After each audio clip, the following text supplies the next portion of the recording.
Hi mga kabayan, eto na naman tayo, magluluto na almusal. Almusal ko, isang itlog. Ang cute ng aking kawali, ang liit. Para lang siya sa isang itlog. Para lang talaga siya sa isang itlog. Tapos, isang basong kape, kanin. Nag-isa ako ng kamatis at sibuyas. Siyang gagawin kong sausawan. No? Inisa ko yan kahapon. Tapos yung kalahati na tira ko, nilagay ko sa ref. Ang cute oh. Ito may kanin ako. Baka magpaluto kasi sila ngayon.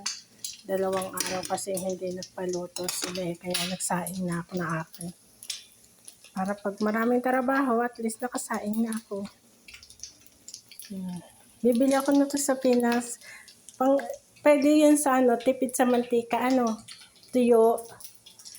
Pag pirito ka na halibaybay, tipid yan sa mantika, konting mantika lang. Isang itlog lang. Nakakatuwa, ang cute. Tapos pag ako umuwi, bibili ako ng thermos na ganito. 2 thermos bibili ako. Mahilig ako sa kape Aksayado naman sa kuryente yung lagi kang magbubukas ng heater.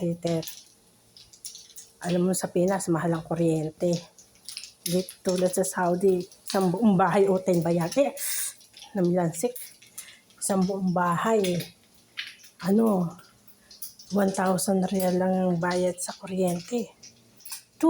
Gana lahat ang aircon. 1,000 lang yung babayaran sa kuryente. Di tulad sa atin. Kahit walang aircon, napakalaki ng babayaran. Tagal naman pumuna. Nagutom na si Inday.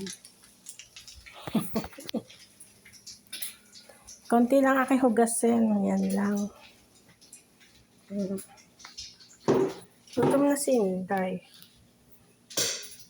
Mahina kasi ang apoy para wag mamilansik. Kasi pag malakas ang apoy, mamimilansik. Naku, ang akalan puro mantika. Kaya hindi ko nilakasan ng apoy. Kahit na mahina apoy, namimilansik pa rin siya.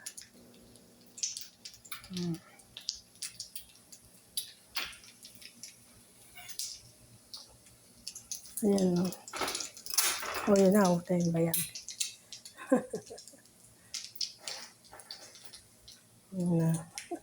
Sige na, bye-bye na. Babalik na rin ko yung aking itlog.